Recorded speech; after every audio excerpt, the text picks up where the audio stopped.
या व्यतिरिक्त एक महत्त्वाचा मुद्दा मी या चौकशीमध्ये काढला होता, त्याची देखील चौकशी अंती काही गोष्टी निष्पन्न झाल्या आहेत। ज्या वेळेला 26 जुलैचा फार मोठा फ्लड आला होता, मला वाटतं तुमच्यापैकी काही लोक आमच्याबरोबर देखील पाण्यामध्ये मुंबईकरांच्या मदतीला आपण सर्व होतो।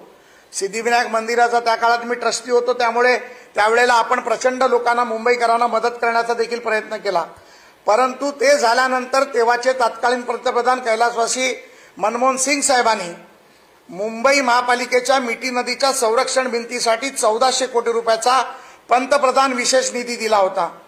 मला वाटतं की ती मुंबई मिठी नदीमध्ये बांधलेली भिंत ही आपण शोधली पाहिजे।